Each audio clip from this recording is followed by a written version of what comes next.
अल्लाह के नाम से जो रहमान और रहीम है।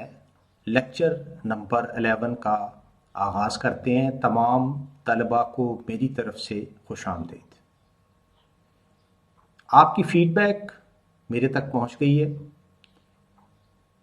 और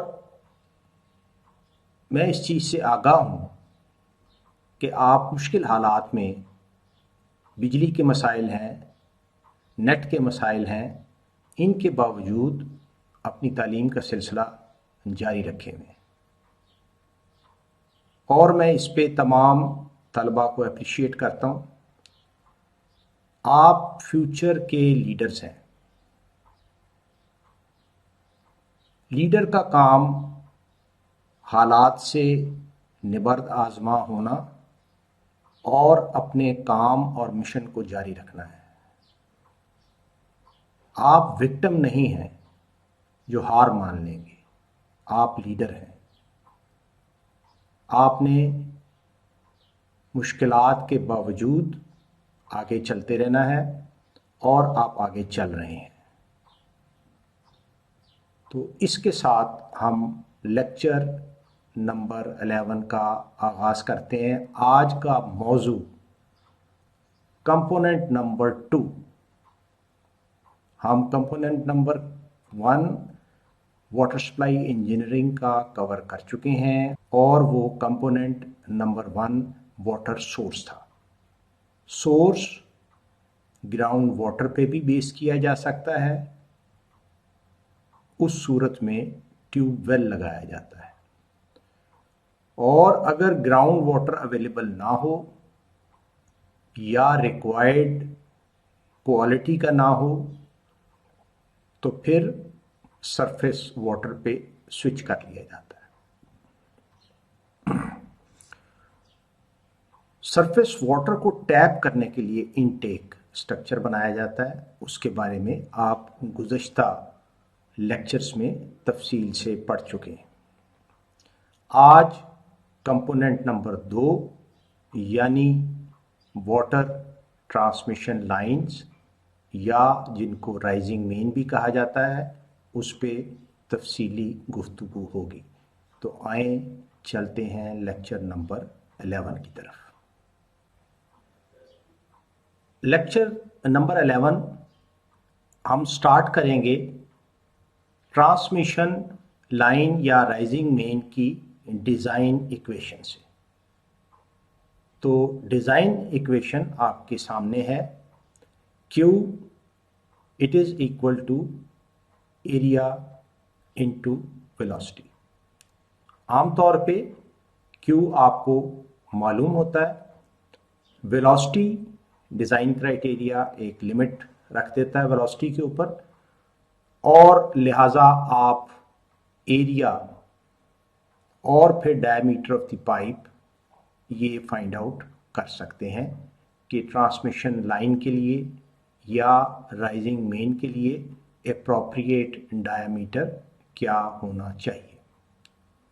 दूसरी चीज़ जो ट्रांसमिशन लाइन या राइजिंग मेन के अंदर देखी जाती है वो है वेलोसिटी। वेलोसिटी पानी की 2 से लेके 7 फीट पर सेकंड तक, इसमें से कोई भी वैल्यू आप एडॉप्ट कर सकते हैं। अगर आप लोअर वैल्यू एडॉप्ट करेंगे तो पाइप का डायमीटर ज़्यादा होगा, कॉस्ट ज़्यादा होगी। अगर आप हायर वेलोसिटी एडॉप्ट करेंगे, डायमीटर कम होगा, कॉस्ट भी कम होगी। तीसरी चीज़ जो ट्रांसमिशन लाइन या राइजिंग मेन में बहुत अहम, सबसे अहम होती है वो है accurate level of the route of the rising main.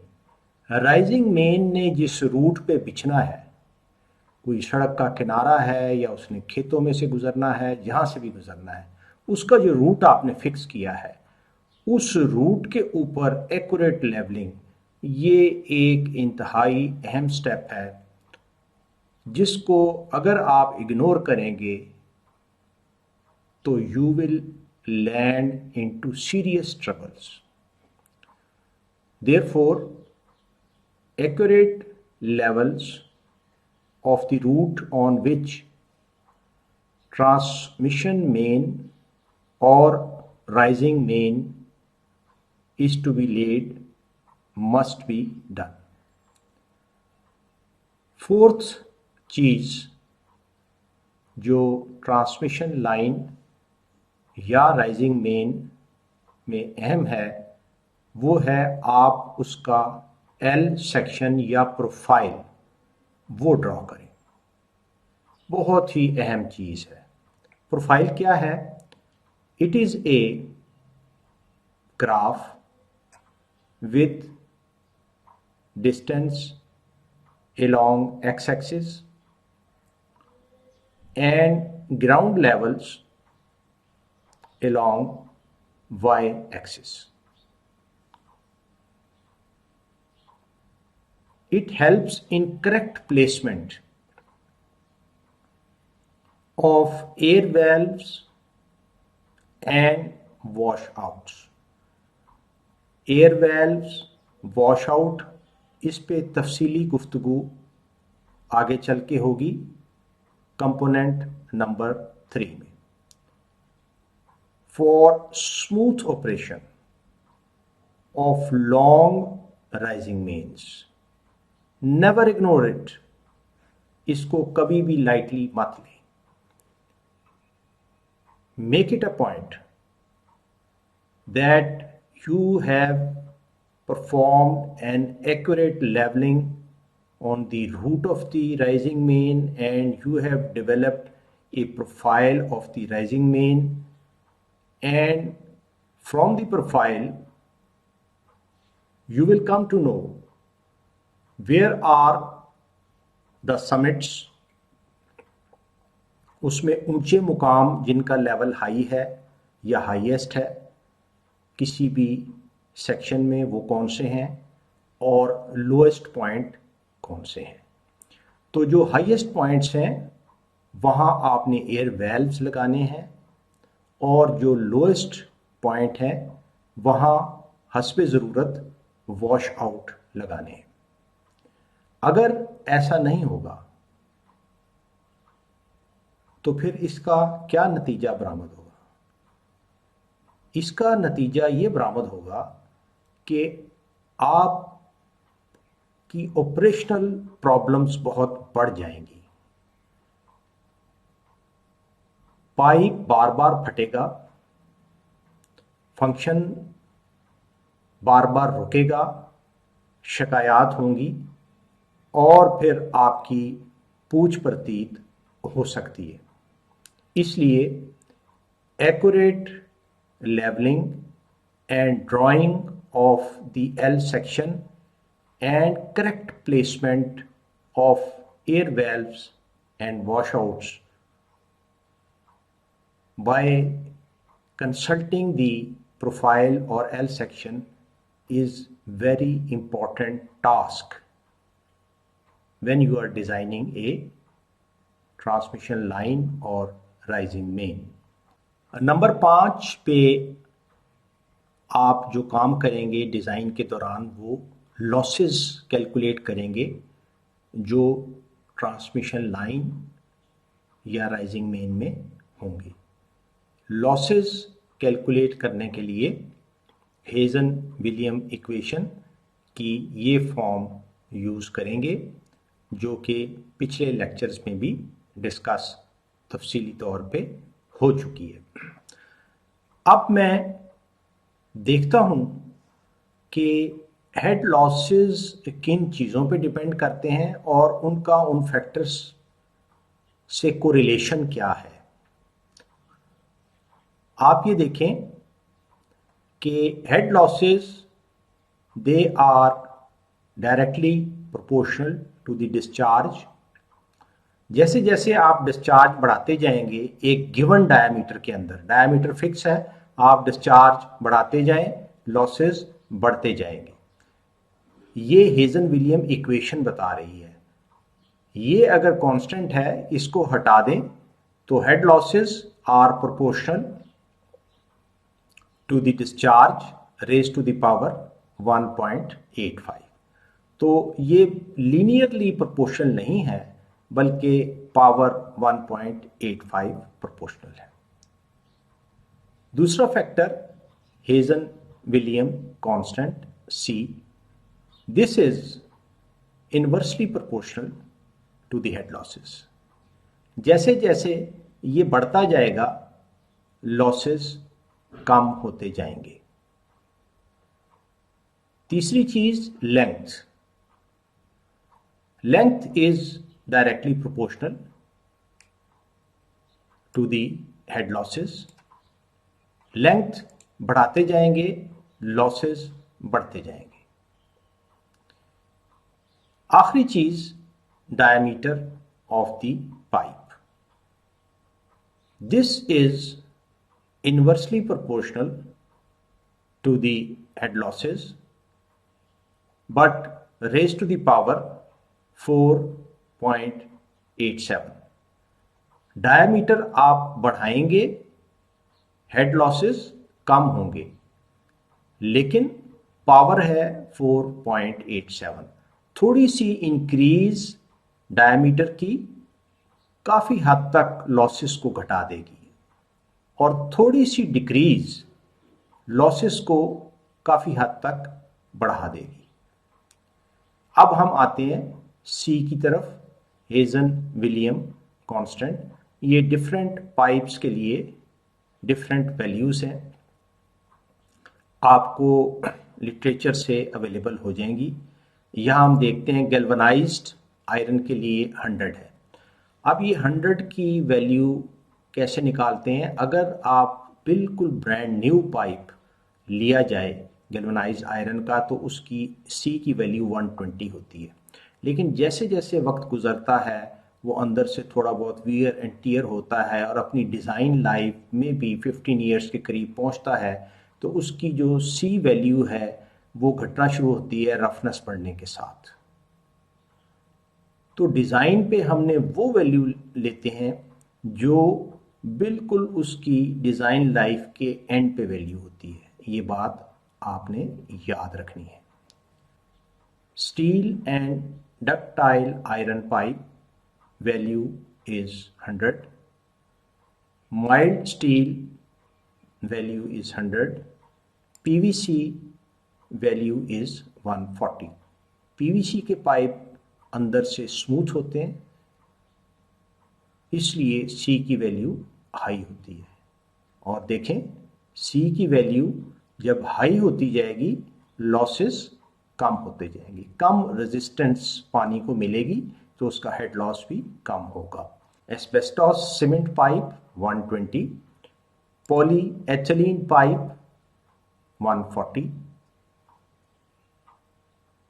High density polyethylene pipe, जिसको हम HDPE हाई डेंसिटी पॉलीएथिलीन 140। तो ये डिफरेंट टाइप ऑफ पाइप्स हैं। अगेन टाइप ऑफ पाइप्स पे कंपोनेंट नंबर 3 में डिटेल डिस्कशन होगी। Choice of pipe material for rising main. Rising main में आप किस किस्म का पाइप आमतौर पे लगाते हैं, ये डिपेंड करता है कि उसका डायमीटर कितना है, उसकी लेंथ कितनी है। अगर डायमीटर बड़ा या बराबर 16 इंच के हो और वो कंसिडरेबली लंबी राइजिंग मेन हो, तो फिर आप या तो डक्टाइल आयरन के पाइप इस्तेमाल करते हैं, और या फिर स्टील के पाइप इस्तेमाल करते हैं। लेकिन स्टील के पाइप में आप कोटिंग प्रोवाइड करते हैं, अंदर भी और बाहर भी। अंदर आमतौर पे एपॉक्सी कोटिंग की जाती है। एपॉक्सी एक मटेरियल है जिसके बारे में तफसील आपको नेट से मिल जाएगी। तो ये इंटरनल कोटिंग ये फैक्ट्री के अंदर हो जाती है, और जो एक्सटर्नल कोटिंग है वो पॉलीएथिलीन की शीट्स होती हैं। वो ऑन साइट बिछाने से पहले उसके गिर्द लपेट दी जाती हैं ताकि बाहर से मॉइस्चर कंटेंट इन कांटेक्ट ना आए और उसकी क्रोजन ना हो। लेकिन अगर डायमीटर स्मॉलर हो और लेंथ शॉर्टर हो तो फिर आपके पास और चॉइसेस भी हैं, पीवीसी, पॉलीएथिलीन, एचडीपीई और AC pipe, asbestos cement pipe आप इस्तेमाल कर सकते हैं। तो हम देखते हैं स्टील पाइप्स को और डक्टाइल आयरन पाइप को, इनके मेरिट्स डीमेरिट्स क्या हैं। जब हम ट्रांसमिशन लाइन में इस्तेमाल करते हैं तो स्टील पाइप के जो मेरिट्स हैं वो ये है कि ये टफ होता है, ड्यूरेबल होता है। किस सूरत में? जब आप इसकी प्रॉपर इंटरनल और एक्सटर्नल कोटिंग कर दें, 50 से लेके 100 साल तक ये सर्विस देता रहता है। इसके बाद स्टील पाइप बहुत हाई प्रेशर ले सकता है, इसकी प्रेशर रेटिंग बहुत हाई होती है। इसके डिमेरिट्स क्या हैं? इसके डिमेरिट्स ये हैं, ये लेस क्रोजन रेजिस्टेंट है। अगर इंटरनल कोटिंग ठीक नहीं हुई या लेबर ने एक्सटर्नल कोटिंग करते हुए कोई कोताही कर दी और सही तरह इसको कोट ना किया तो बड़े चांसेस हैं कि ये बड़ी जल्दी करोड होगा और उसकी लाइफ 50 या 100 साल नहीं होगी, फिर 20 साल भी हो सकती है। आपको बड़ी जल्दी इसकी रिप्लेसमेंट की ज़रूरत पड़ सकती है। तो साइट पे जो क्वालिटी कंट्रोल है वो बहुत अहम है। इसका दूसरा डिमेरिट ये है कि ये बल्कि है, हैवी है और ये बड़ी केयरफुल ट्रांसपोर्टेशन इसकी करनी पड़ती है और हैंडलिंग भी इसकी बड़ी केयरफुल रहना पड़ता है। दूसरा जो पाइप है वो डक्टाइल आयरन पाइप है। इसके भी कुछ मेरिट्स हैं, कुछ डीमेरिट्स हैं। अब ये दोनों पाइप कब इस्तेमाल होते हैं? ये इस्तेमाल होते हैं जब डायमीटर बड़ा और लेंथ लंबी हो। अब ये इसकी क्या वजह है? इसकी वजह आगे चल के आ रही है, मैं वहां पे डिस्कस करूंगा। तो मेरिट्स में हम देखते हैं कि डक्टाइल आयरन पाइप का पहला मेरिट तो ये है कि इसकी टेंसाइल स्ट्रेंथ और यील्ड स्ट्रेंथ और डक्टिलिटी बड़ी अच्छी होती है। डक्टाइल का मतलब ये होता है कि वो थोड़ा सा बेंड हो जाए, उसमें लचक हो, इसको डक्टिलिटी कहते हैं सादा और आसान जुबान में। High impact resistant, high impact resistance and fatigue resistance. Impact क्या है कि अगर इस पे कोई चीज़ आके गिरती है तो ये इजीली डैमेज नहीं होता। फटीग क्या है कि हाई और लो प्रेशर अगर बहुत एक्सट्रीम हो और वो बार बार चेंज हो तो इससे बाज़ औक़ात पाइप ख़राब हो सकता है, वो क्रैक हो सकता है। तो बार बार प्रेशर का कम या ज़्यादा होना, अगर पाइप इसको एक्सपोज हो और वो उसको रेजिस्ट कर ले तो हम कहते हैं कि इसकी फटीग रेजिस्टेंस अच्छी है। तीसरा जो मेरिट है वो ईजियर हैंडलिंग है, ट्रांसपोर्टेशन और इंस्टॉलेशन है। As compare to steel pipes इसकी इंस्टॉलेशन बड़ी क्विक होती है और एक दिन में अच्छे खासे पाइप लग सकते हैं और आपकी प्रोग्रेस बेहतर हो सकती है कि आपने कितने रनिंग फुट पाइप एक दिन में ले किया है। चौथे नंबर पे जो मेरिट है, it offers considerable joint deflection. इसका जॉइंट इस तरह का होता है कि अगर वहाँ डिफ्लेक्शन हो जाए थोड़ी सी तो वो उसको एब्जॉर्ब कर लेता है। एक इसका फ़ायदा ये भी है। Even unskilled worker can join the pipes. Steel pipes के लिए वेल्डिंग दरकार होती है और वेल्डिंग के लिए बड़ा एक्सपीरियंस्ड वेल्डर होना चाहिए जो उसको वेल्ड करे और ये इंश्योर करे कि प्रॉपर वेल्डिंग हो गई है, वहाँ से कोई लीकेज नहीं होगी। लेकिन इसकी जो जॉइंटिंग है वो बड़ी आसान होती है, वेल्डिंग उसमें रिक्वायर्ड नहीं होती, लिहाजा बहुत स्किल्ड लेबर की ज़रूरत नहीं होती है इसकी लेइंग और जॉइंटिंग के लिए, ख़ास तौर पे जॉइंटिंग के लिए। छठे नंबर पे जो इसका मेरिट है वो है imported backfill not normally required. इससे क्या मुराद है? बैकफिल ये है कि जब आपने ट्रेंच खोद दी, खोदने के बाद पाइप ले कर दिया, तो फिर आपने उस ट्रेंच को दोबारा भरना है, इसको बैकफिलिंग कहते हैं। तो आमतौर पे अगर जो स्टील का पाइप है और उसकी पॉलीएथिलीन आपने कोटिंग की हुई है, तो आप केयरफुली जो बैकफिल सिलेक्ट करते हैं उसमें आमतौर पे पत्थर या ऐसी चीज़ जो कि पॉलीथीन को फिर डैमेज कर दे वो आप निकालते हैं, और उसके बाद फिर उसको आप फर्स्ट जो लेयर देते हैं 1 फीट की बैकफिलिंग की, वो बड़ा ऐसा मटेरियल होता है जो बड़ा सॉफ्ट हो। तो ऑब्वियसली इसमें थोड़ा सा आपको टाइम लगता है उसकी सिलेक्शन में, लेकिन डक्टाइल आयरन में आपको इस तरह की कोई एहतियाती तदबीर नहीं करनी पड़ती। जो भी बैकफिल, जिस तरह का भी बैकफिल है, उसमें अगर स्टोन्स हैं, उसमें छोटे छोटे पेबल्स हैं, तो वो आप इजीली बगैर कोई एहतियात बुरे कार लाए हुए उसको भर दें। डक्टाइल आयरन पाइप को उससे कोई फ़र्क नहीं पड़ता। लेकिन इसका एक डिमेरिट भी है, इसकी कॉस्ट जो है वो काफ़ी ज़्यादा होती है as compare to steel pipe. अब हम बड़ी अहम चीज़ जो कि ट्रांसमिशन लाइन में या राइजिंग मेन में इनकाउंटर होती है और जिसको आपको बड़ी एहतियात से देखना है जब आप डिज़ाइन कर रहे हों, वो है वाटर हैमर। उर्दू तर्जुमा पानी का हथौड़ा। क्या पानी का भी हथौड़ा हो सकता है? बिल्कुल हो सकता है। आम हथौड़े से आप क्या करते हैं? उससे ज़रब लगाते हैं। अगर पानी ज़रब लगाए कहीं पे तो हम उसको पानी का हथौड़ा कह सकते हैं, वाटर हैमर। इसको मैं अभी एक्सप्लेन करता हूँ कि ये किस तरह अमल में आती है। Water hammer is very critical in rising main of longer length and bigger diameter। अगर आपकी ट्रांसमिशन लाइन या राइजिंग मेन का डायमीटर बड़ा और उसकी लेंथ अच्छी खासी है, तो फिर आपको बड़ा मोहतात होना पड़ेगा। वाटर हैमर को देखना पड़ेगा कि कितनी वाटर हैमर की क्वांटिटी आ रही है और क्या आपका पाइप उसको सस्टेन कर सकेगा या फिर वो डैमेज हो जाएगा, फट जाएगा। Water hammer must be investigated किस सूरत में? जब आपकी ट्रांसमिशन लाइन का डायमीटर ज़्यादा और लेंथ काफ़ी लंबी है।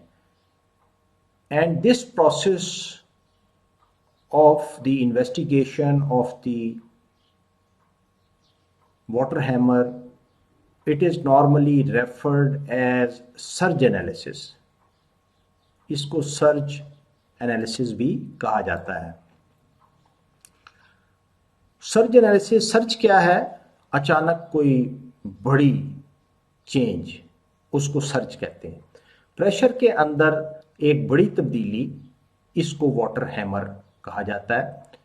तो आए हम देखते हैं कि हम किस तरह वाटर हैमर को डिफाइन कर सकते हैं। Water hammer is defined as pulsation of pressure above and below operating pressure.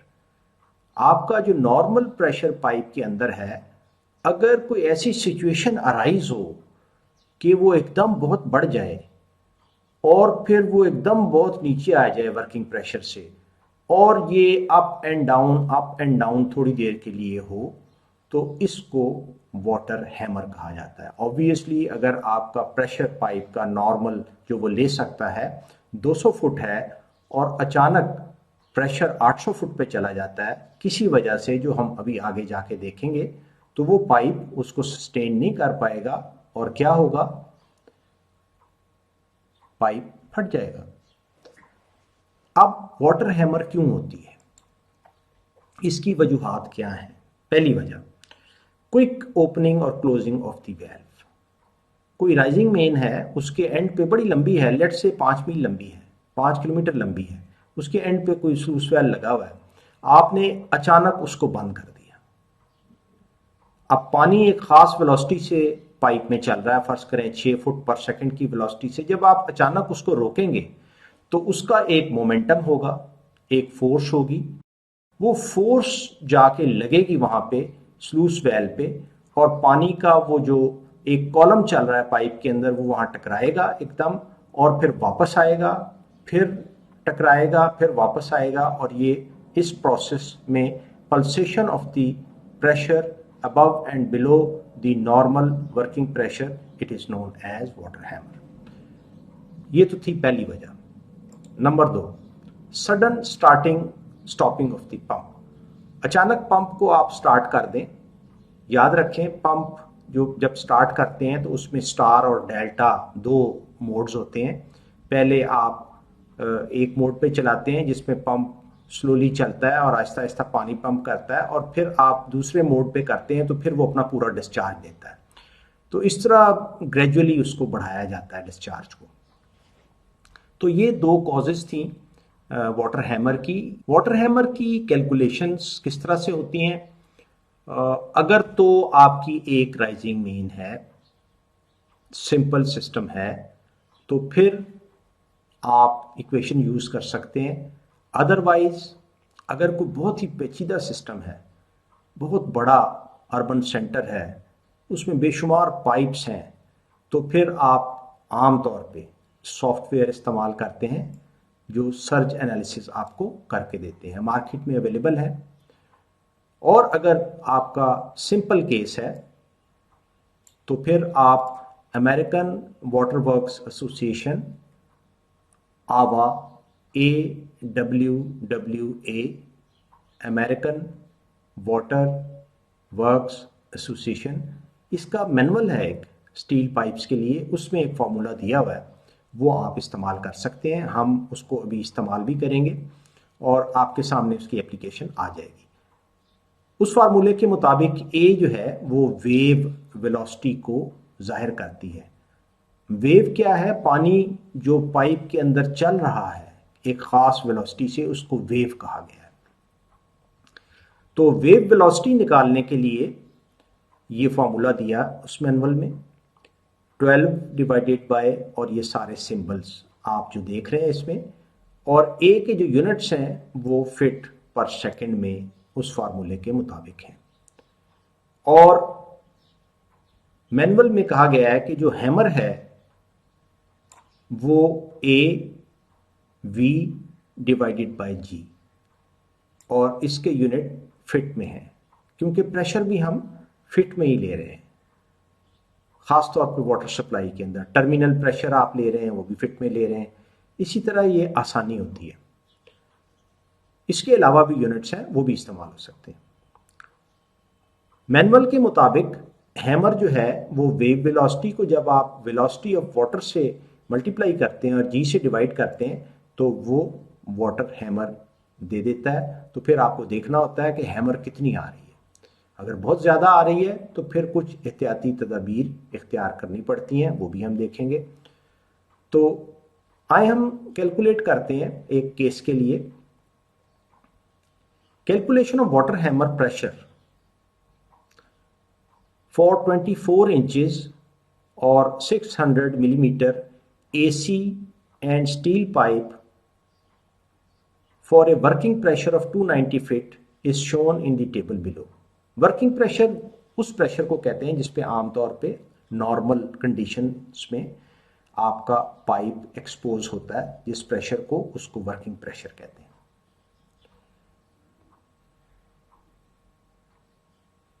आपके सामने टेबल है। मैक्सिमम वर्किंग प्रेशर ये सीरियल नंबर 1 है, आपको दे दिया गया है 290 फीट। वर्किंग प्रेशर उस प्रेशर को भी कहते हैं जो मैन्युफैक्चरर आमतौर पे किसी पाइप के साथ प्रिस्क्राइब करता है कि इसका ये वर्किंग प्रेशर है, उसको भी वर्किंग प्रेशर कहा जा सकता है। ये आगे चल के जब हम पाइप्स पे डिस्कशन करेंगे इंशाल्लाह ये चीज़ बिल्कुल क्लियर हो जाएगी। ये दोनों का एक है। जिस पे उन्होंने एक्सपोज होना है एसी पाइप ने और स्टील पाइप ने। इसके यूनिट्स हैं फिट में। अब देखें स्पेसिफिक ग्रेविटी ऑफ वाटर, इसको हम W से जाहिर करते हैं। ये 62.4 पाउंड्स पर क्यूबिक फिट, ये ऑब्वियसली एसी और स्टील पाइप के लिए एक ही होगी। Bulk modulus of compressibility of water, पानी का जो ये पैरामीटर है K, जिसका ये नाम लिखा हुआ है, ऑब्वियसली पानी इसमें भी है इसमें भी है, दोनों के लिए एक ही होगा, units PSI। Young modulus of elasticity of the material, अब क्योंकि मटेरियल मुख्तलिफ हैं इसलिए ये मुख्तलिफ होगा। एसी के लिए और स्टील के लिए लिख दिया गया है यूनिट्स इसके PSI। Inside diameter of conduit, ये दोनों का एक है और वो है 24 इंचेस, यूनिट्स इंचेस में। थिकनेस ऑफ कंड्यूट वॉल, ये दोनों की फर्क होगी। तो in case of AC pipe ये 2.36 इंचेस है और in case of steel pipe ये 0.31 इंचेस है, ऑब्वियसली कम है, स्टील बड़ा मजबूत होता है। Acceleration due to gravity G, ये दोनों के लिए एक ही वैल्यू होगी और इसके यूनिट्स हैं फीट पर second square. Maximum velocity of flow, ये हमने फिक्स कर दिए दोनों के लिए 6 फीट पर सेकेंड। प्रेशर वेव, अब ये जो A की वैल्यू है वो हम डिटरमिन करेंगे इस फॉर्मूला से जो दिया गया है। We will plug in the values in this formula W, G, K, D, capital E, small e, ये जब हम प्लग इन करेंगे तो A की वैल्यू निकल आएगी। तो देखें A की वैल्यू AC के लिए हमने डिटरमिन की और फिर स्टील के लिए भी डिटरमिन की गई। अब hammer is A wave velocity into velocity of water divided by G। तो हमने वैल्यूज प्लग इन कर दी और देखा कि जो हैमर आई है वो 652 फीट है in case of AC pipe and it is 673 feet in case of steel pipe। अब टोटल प्रेशर, एक तो वर्किंग प्रेशर भी है और फिर हैमर भी आ गई है, तो टोटल प्रेशर जो है वो 1 + 2, इसको मैं H से जाहिर कर रहा हूँ। तो ऊपर मैंने ये फिट में लिख दिया है 942 feet in case of AC pipe and 963 feet in case of steel pipe। और अगर इसको आप PSI में लें तो ये 408 PSI for AC pipe and 417 for steel pipe। अब स्टील पाइप तो गालिबन इसको बर्दाश्त कर लेगा जब ये हैमर आएगी, लेकिन AC पाइप जो है वो बर्दाश्त नहीं कर पाएगा। अगर वो C क्लास पाइप है, ये क्लास ऑफ पाइप ये आगे चल के आएगी जब हम कंपोनेंट नंबर 3 डिस्ट्रीब्यूशन सिस्टम को डिस्कस करेंगे। तो जो C क्लास AC पाइप है वो 300 फीट प्रेशर ले लेता है। तो जब 942 फीट प्रेशर आएगा तो नतीजा क्या होगा, AC पाइप बस्ट कर जाएगा।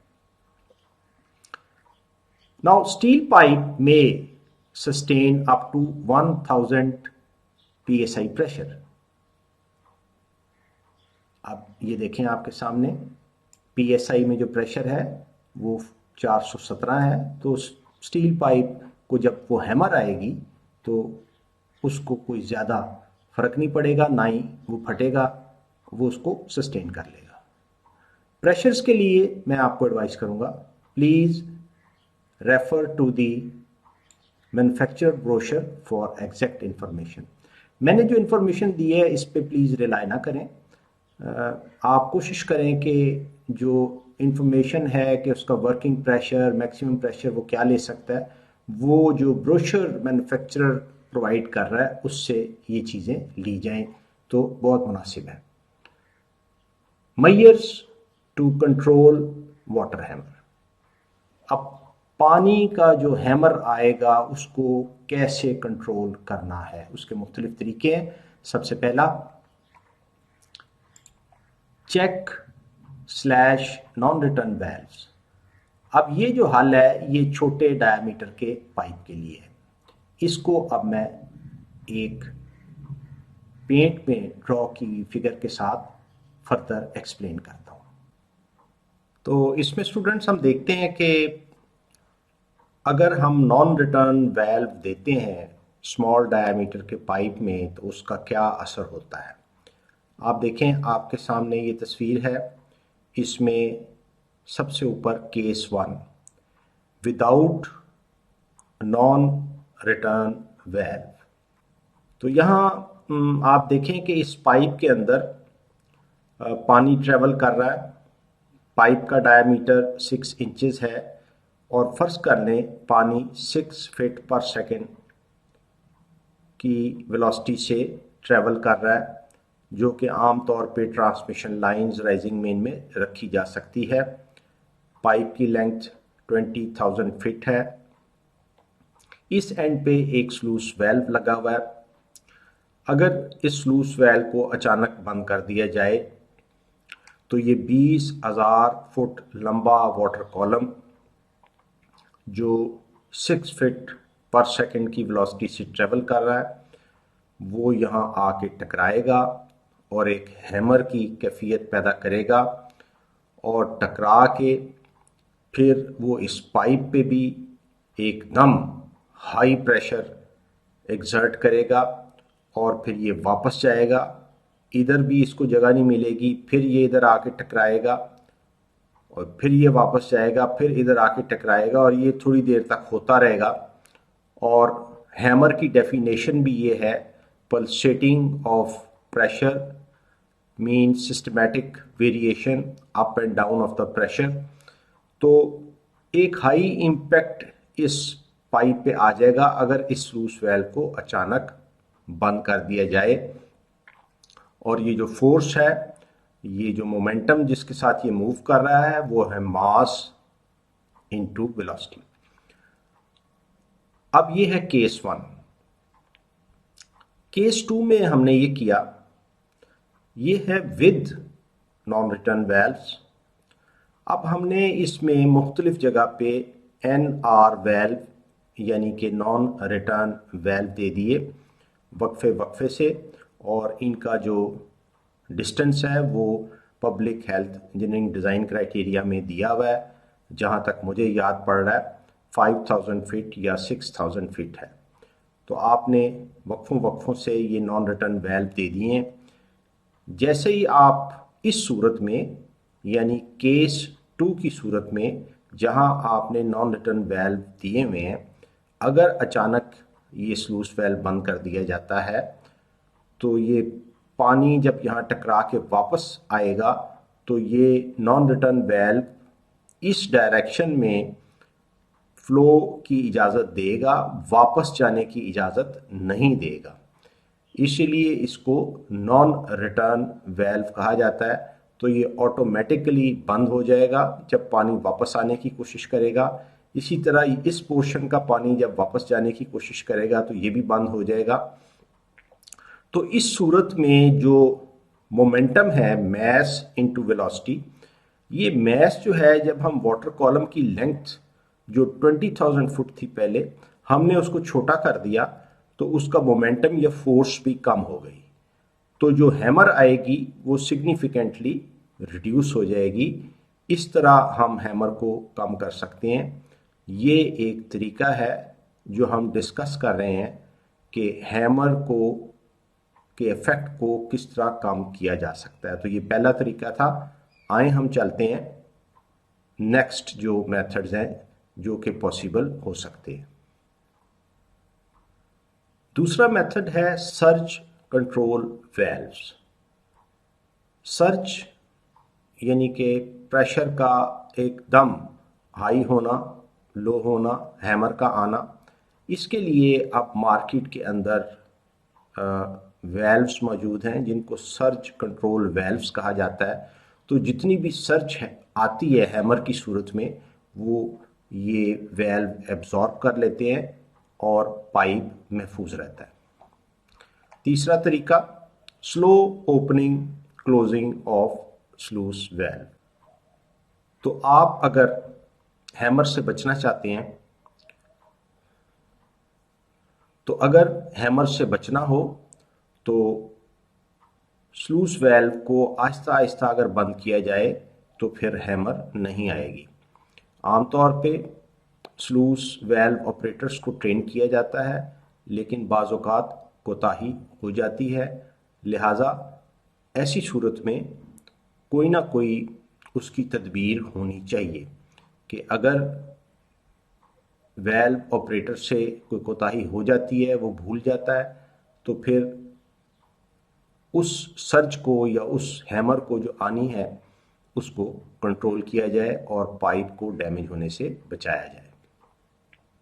Number 4, surge tanks. Surge tank एक ख़ास तरीका है हैमर को नलीफाई करने का। ये तरीका सिर्फ हिली एरियाज़ में इस्तेमाल किया जा सकता है। तो इसको मैं एक पेंट में बनाई हुई फिगर से एक्सप्लेन करता हूँ कि ये किस तरह के होते हैं। आपके सामने एक फिगर है, इसमें एक माउंटेन ये दिखाई हुई है, हिली एरिया है, पाइप ये रेड कलर में है और डायरेक्शन फ्लो जो है वो एरो से दिखाई गई है। तो पाइप इस तरह बिछा हुआ है, ये माउंटेन के ऊपर से इसने गुजरना है और ये गुजर के फिर दूसरी साइड से इसने नीचे उतर के आगे जाना है। यहाँ पे कोई वेल्व लगा हुआ है फ्लो कंट्रोल के लिए।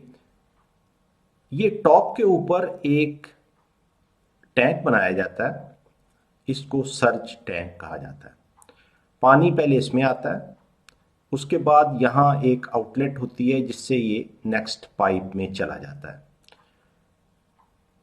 अगर अचानक वेल्व बंद किया जाए तो जाहिर है ये पानी यहाँ से ट्रेवल कर रहा है ऐसे, तो एकदम एक हैमर की कैफियत पैदा होगी और ये यहाँ टकरा के जब वापस जाएगा तो ये जो लेवल है पानी का टैंक में, ये ऊपर चला जाएगा।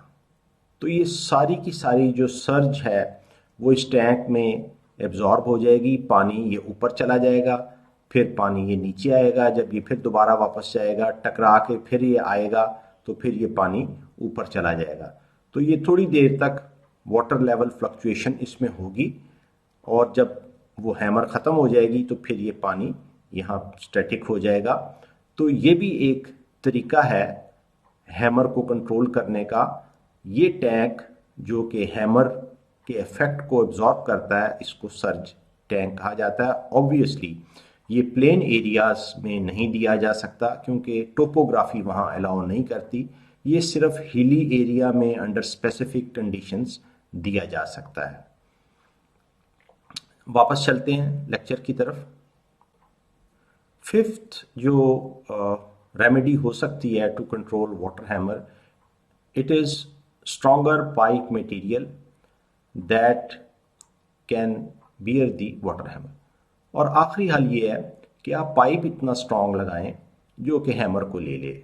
आपको ना फिर वॉल्व को स्लो बंद करने की ज़रूरत है, ना आपको सर्ज कंट्रोल वेल्व्स की ज़रूरत है, ना फिर आपको चेक या नॉन रिटर्न वेल लगाने की ज़रूरत है। तो आप पाइप जो है अगर हम स्ट्रॉन्ग इस्तेमाल कर लें तो फिर और कोई मैयर लेने की ज़रूरत नहीं है। ऑब्वियसली ये पांचवा सलूशन जो है, जब आप स्ट्रॉन्गर पाइप लेंगे हाई कॉस्ट होगी उसकी, तो आपकी ओवरऑल प्रोजेक्ट कॉस्ट बढ़ जाएगी। लिहाजा देखना पड़ेगा कि ये इकोनॉमिकली फिजिबल है या नहीं। तो आमतौर पे मजबूरी के तहत ऐसा सॉल्यूशन यूज़ किया जाता है, otherwise mostly surge control valves को इस्तेमाल किया जाता है और स्लो ओपनिंग और क्लोजिंग के थ्रू जो है इसको कंट्रोल किया जाता है। और अगर स्मॉल डायमीटर पाइप हो तो चेक वेल्व्स के ज़रिए भी इसको कम किया जा सकता है। और अगर फिर भी आप फील करें कि इशू आ रहा है, पाइप बस्ट हो रहे हैं, तो फिर सर्ज कंट्रोल वेल्व भी वहाँ इंस्टॉल किया जा सकता है। The selection of a specific remedial measure depends upon. अब ये 5 जो मेथड्स हैं, इनकी जो सिलेक्शन है वो कुछ फैक्टर्स पे डिपेंड करती है। देखते हैं कि वो फैक्टर क्या है। सबसे पहला फैक्टर तो कैपिटल कॉस्ट है कि कॉस्ट क्या बियर करनी पड़ रही है। फ़र्ज़ करें कि रेमेडी ये दी जाती है कि स्ट्रॉन्गर पाइप यूज़ कर लें, लेकिन मालूम होता है कि उससे कॉस्ट 1 करोड़ रुपया बढ़ गई है। फिर ये देखा जाएगा कि अगर हम सर्ज कंट्रोल वेल्व यूज़ करें तो फिर क्या कॉस्ट आती है। वो एनालिसिस किया जाता है तो पता चलता है कि 15 लाख रुपया जो है इस पे अखराजात होंगे। पाइप हम ऐसा यूज़ कर लें जो बहुत स्ट्रॉन्ग ना हो, लेकिन सर्ज कंट्रोल वेल्व्स दे के और कुछ नॉन रिटर्न वेल्व्स लगा के 15 लाख में सर्ज को कंट्रोल किया जा सकता है। तो फिर आप वो मेथड अडॉप्ट करेंगे जो कि कॉस्ट इफेक्टिव होगा। दूसरा जो फैक्टर है वो टेरेन है। ऑब्वियसली टेरेन अगर अलाउ कर रही है तो फिर आप सर्ज टैंक भी बना सकते हैं। ऑब्वियसली सर्ज टैंक जो है वो बहुत कॉस्टली सोल्यूशन नहीं होता। तो समरी अगर मैं इसकी पेश करना चाहूँ तो मैं ये कहूँगा कि स्मॉलर डायमीटर पाइप्स अगर हैं तो चेक वेल्व्स इस्तेमाल कर लें और उनकी जो स्पेसिंग है वो public health engineering design criteria में स्पेसिफाई की गई है। और अगर लार्जर डायमीटर पाइप है तो सर्ज कंट्रोल वेल्व्स इस्तेमाल किए जा सकते हैं। और अगर हिली टेरेन है और ऐसी सिचुएशन है जहाँ पे सर्ज टैंक का इस्तेमाल मुमकिन है तो वो भी किए जा सकते हैं, लेकिन ये हर जगह हर सिचुएशन में मुमकिन नहीं होगा। तो अगर टोपोग्राफी अलाउ कर रही है तो फिर आप इसको इस्तेमाल कर सकते हैं।